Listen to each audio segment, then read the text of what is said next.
नमस्कार, हिमाचल हेडलाइन में आपका स्वागत है।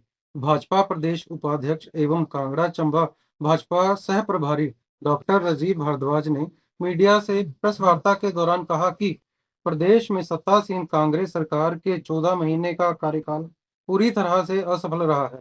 उन्होंने कहा कि झूठी गारंटियों के दम पर सरकार बनाने वाली कांग्रेस पार्टी 14 महीने में 1400 करोड़ का कर्ज ले चुकी।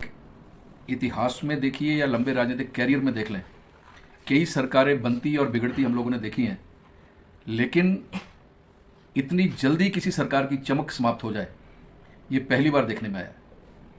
ये सरकार बनी, आदरणीय सुखविंदर सिंह सुक्खू जी इस प्रदेश के मुख्यमंत्री बने, लेकिन सरकार बनने के करीब करीब 10 दिन के बाद इस सरकार ने ऐसे निर्णय लेने शुरू कर दिए जो भी पिछली सरकार के बनाए गए संस्थान थे, चाहे वो शिक्षण संस्थान थे, चाहे वो रेवेन्यू के संबंधित संस्थान थे, चाहे वो स्वास्थ्य संस्थान थे, चाहे वो स्कूल्स अपग्रेड किए गए थे, चाहे वो हमारी सरकार में कुछ कॉलेजेस जनहित को देखते हुए खोले गए थे, यहाँ तक कि जो हमने तहसीलें बनाई थी, एसडीएम बैठ गए थे, काम शुरू हो गया था और उन एसडीएम्स ने जो विधानसभा का चुनाव हुआ वो करवाया भी था, लेकिन जैसे सरकार श्रीमान सुखविंदर सिंह सुक्खू जी की आई, उन्होंने वो सभी संस्थान बंद कर दिए। एक ऐसा अलोकप्रिय निर्णय था। ये जो संस्थान खोले गए थे, ये संस्थान केवल भारतीय जनता पार्टी के कार्यकर्ताओं के लिए नहीं खोले गए थे, ये संस्थान जनहित में खोले गए थे। इस संस्थान जो खोले गए थे उनका फायदा सभी को मिलना था, लेकिन मुझे बहुत हैरानी हो रही है कि कौन इस सरकार का उस समय का सलाहकार था कि जिन्होंने ऐसा सलाह उनको दे। और आप सबके ध्यान में है क्या क्या गारंटीज इस सरकार ने लुभाने के लिए जनमानस को दी, बरगलाने के लिए दी। अब उन गारंटियों को आज इस सरकार को बने हुए करीब करीब 14 महीने हो गए, लेकिन आज तक उन गारंटीज का कोई ध्यान इस सरकार को नहीं है। प्रदेश के युवाओं को गारंटी दी गई थी, महिलाएं 1500 रुपए का इंतजार कर रही हैं, वो कब आएगा? जिस दिन सरकार शपथ ग्रहण करेगी उसके 1 महीने के अंदर सरकार हर दूध उत्पादक से 100 रुपए लीटर दूध के हिसाब से 10 लीटर दूध हर दूध उत्पादक से खरीदेगी। इन्होंने गारंटी दी थी कि गोबर खरीदेंगे 2 रुपए किलो के हिसाब से।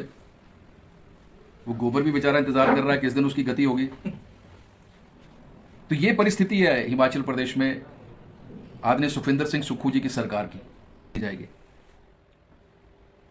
कर्ज के बोझ तले ये सरकार दबी पड़ी है।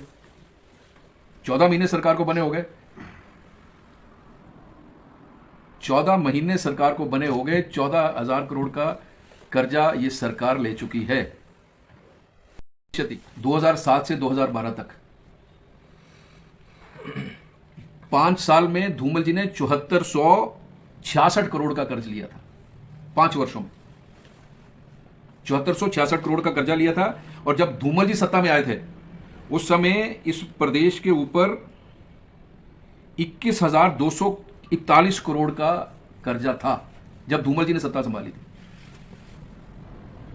जयराम ठाकुर इस प्रदेश के मुख्यमंत्री बने, उनका मैं लेखा जोखा आपको दे दूं। उन्होंने 17,829 करोड़ का कर्जा लिया था पूरे 5 वर्षों में। 17,829 करोड़ का कर्जा लिया था। और जब उन्होंने सत्ता संभाली थी, स्वर्गीय वीरभद्र सिंह जी से जब ये सत्ता संभाली थी उन्होंने, उस समय इस प्रदेश के ऊपर 47,809 करोड़ रुपए का कर्जा था। ये मैं आपको इसलिए बता रहा हूं कि कांग्रेस की जब जब सरकारें बनी इस प्रदेश में नॉन प्लैंड एक्सपेंडिचर इतना अधिक हुआ इस प्रदेश में कि कर्जे के बोझ के तले ये प्रदेश दबता चला गया। हिमाचल हेडलाइन न्यूज चैनल को लाइक, शेयर, सब्सक्राइब करना ना भूलें। धन्यवाद।